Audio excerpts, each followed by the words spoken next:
बिस्मिल्लाहिर्रहमानिर्रहीम, अस्सलामु अलैकुम। आज की वीडियो में हम बात करेंगे व्यूअर्स क्वेश्चन नंबर 5 की नॉर्मल डिस्ट्रीब्यूशन, जो कि चैप्टर नंबर 10 है ICS पार्ट 2 की बुक का। इसके न्यूमेरिकल क्वेश्चंस को हम देख रहे हैं। एक्सरसाइज नंबर 10.1 में हमने फोर्थ का A, B और C पार्ट सॉल्व करना सीखा लास्ट वीडियो में। तो आज क्वेश्चन नंबर 5 के A और B पार्ट को देखते हैं।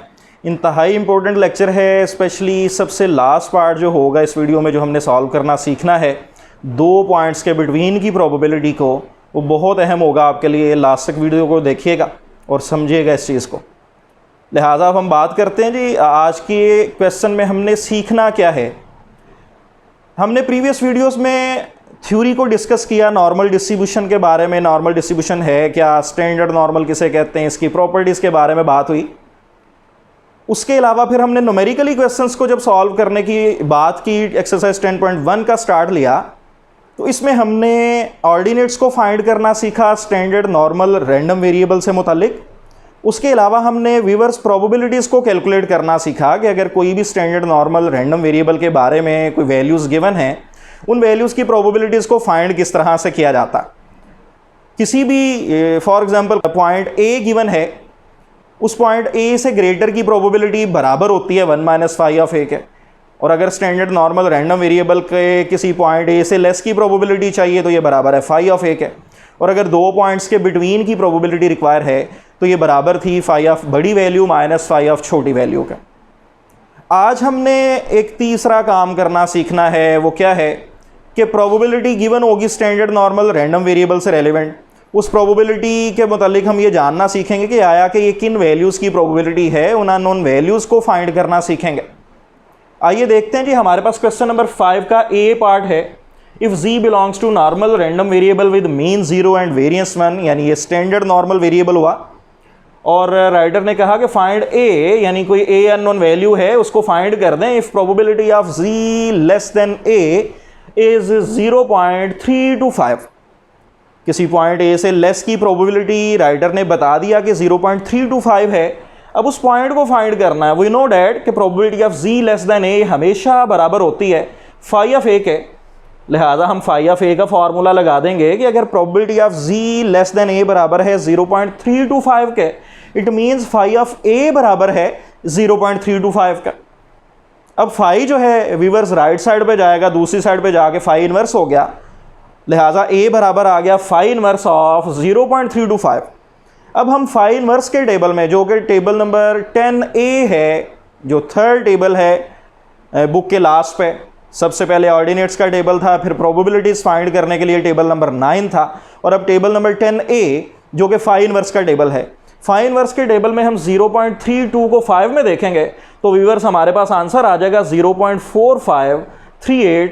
ये हमने अननोन वैल्यू फाइंड कर ली, जिससे लेस की प्रोबेबिलिटी हमें गिवन थी 0.325।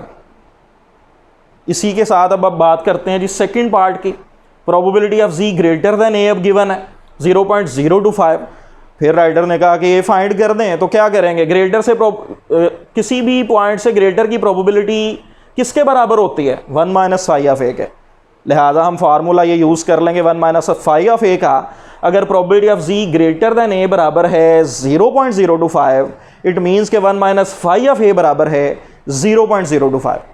phi of A right side पे जाके हमारे पास प्लस में 0.025, 1 में से माइनस, तो लिहाजा phi ऑफ A बराबर आ जाएगा 0.975 के। और phi दूसरी साइड पे आएगा तो phi इनवर्स। phi इनवर्स के टेबल में 0.95 को व्यूअर्स अगर आप देखें टेबल नंबर 10A में, तो हमारे पास इसका आंसर 1.96 या 1.960, ये हमारे पास फाइनल आंसर आ गया इस सेकंड पार्ट का। इसी तरह व्यूअर्स इसी क्वेश्चन का जो थर्ड पार्ट है, जो कि हमारे पास एब्सोल्यूट की फॉर्म में है, probability of Z absolute less than A बराबर है 0.9, या हम कह सकते हैं 0.90 के।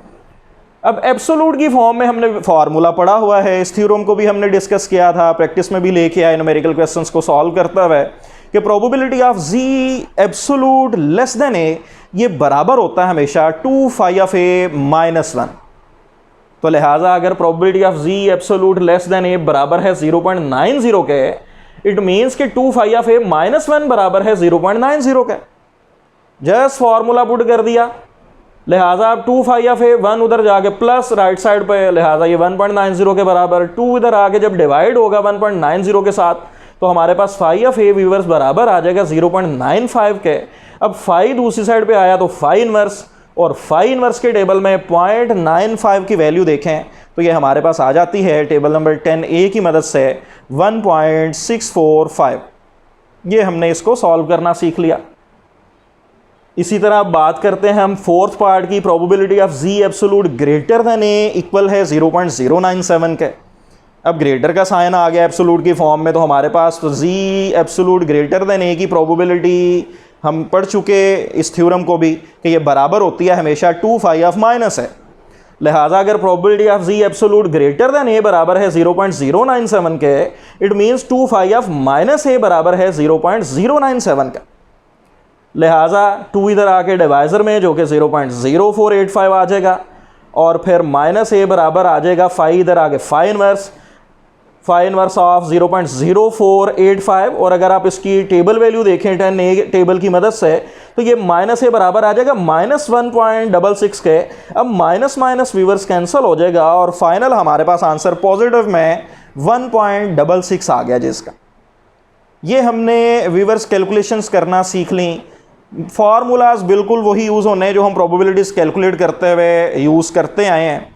जस्ट क्या आएगा कि फाई इनवर्स दूसरी साइड पे जाके फाई इनवर्स हो जाएगा, और हमें टेबल प्रोबेबिलिटीज़ की मदद की बजाय हमें इनवर्स वाला टेबल, फाई इनवर्स का टेबल जो कि टेबल नंबर 10A है, इसको यूज़ करना पड़ेगा। बाकी कोई ज़्यादा डिफरेंस नहीं है इसमें।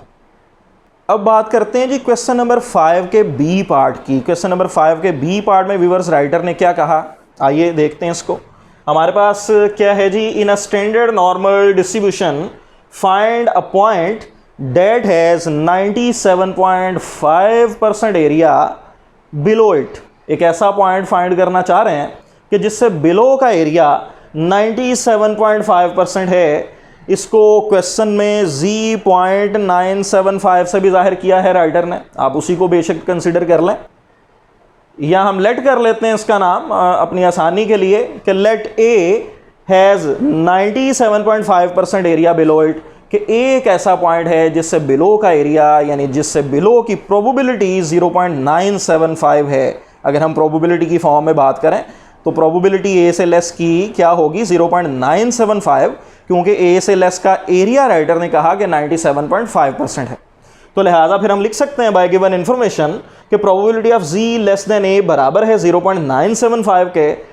अब लेस देन a की प्रोबेबिलिटी बराबर है 0.975 के, इसका मतलब है फाई ऑफ a बराबर है 0.975 के, क्योंकि लेस वाला साइन यूज हो रहा है, फाई ऑफ a वाला फॉर्मूला इसमें लग जाएगा, और फाई a बराबर आ जाएगा फाई इनवर्स 0.975 के। अब फाई इनवर्स के टेबल में 0.975 की वैल्यू देखें तो a का आंसर आ जाता है 1.96। लिहाजा 1.96 एक ऐसी वैल्यू है स्टैंडर्ड नॉर्मल वेरिएबल z की जिससे बिलो का एरिया, बिलो की प्रोबेबिलिटी क्या है 0.975 है।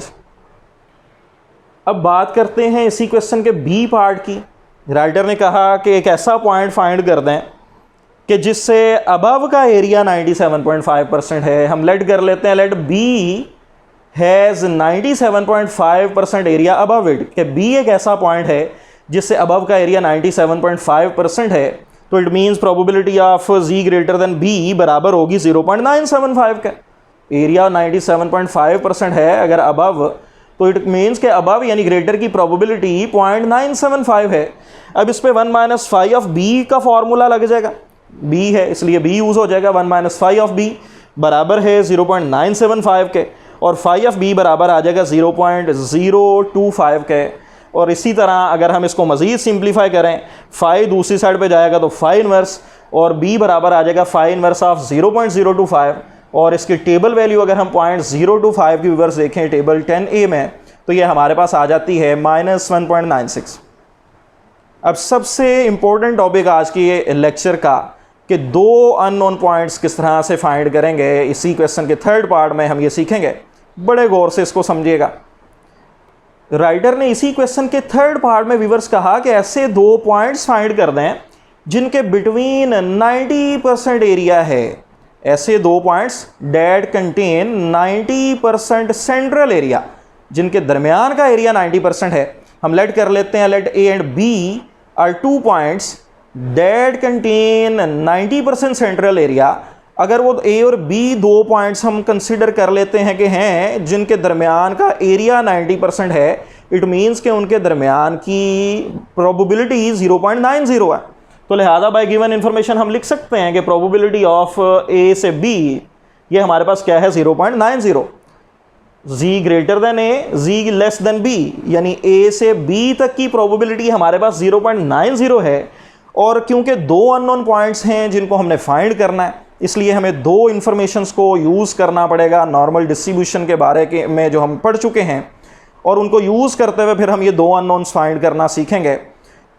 Total area under the normal curve हमने हमेशा पढ़ा कि यूनिटी के बराबर यानी 1 के बराबर होता है। तो इसलिए व्यूअर्स फिर हम कह सकते हैं कि अगर 2 पॉइंट्स ए और बी हैं जिनके दरमियान 90% एरिया है, तो इट मीन्स कि ए से मज़ीद जो बिलो एरिया है, बी से मज़ीद जो अबव एरिया बचता है, और इन दोनों पॉइंट्स के बिटवीन जो 90% एरिया है, ये टोटल मिलके फिर क्या होगा 1 के बराबर होगा, क्योंकि ये हमने प्रॉपर्टी पढ़ी हुई है कि total area under the normal curve हमेशा 1 के बराबर होता। तो लिहाजा हम फिर लिख सकते हैं we know that total area is equal to 1, लिहाजा जी less than A plus probability of A से B plus probability of B से ग्रेटर की प्रोबेबिलिटी हमेशा बराबर होगी 1 के, यानी जी लेस देन ए, उसके बाद ए से बी और फिर जी ग्रेटर देन बी। इन तीनों की प्रोबेबिलिटीज़ को अगर ऐड करें जो कि टोटल एरिया बनता है, तो फिर टोटल एरिया क्योंकि 1 के बराबर होता है, लिहाजा इन तीनों की प्रोबेबिलिटी हमेशा फिर बराबर होगी 1 के। अब गिवन प्रोबेबिलिटी हम पुट कर देंगे 0.90, probability of Z less than A, Z greater than B as it is रहेगी, 0.90 उधर जाके 1 में से माइनस, तो probability of Z less than A plus probability of Z greater than B, ये व्यूअर्स आ जाएगी 0.10 के। अब इन दोनों पॉइंट्स की प्रोबेबिलिटी टोटल जो है ऐड करने से आ रहा है जी 0.10 के बराबर है।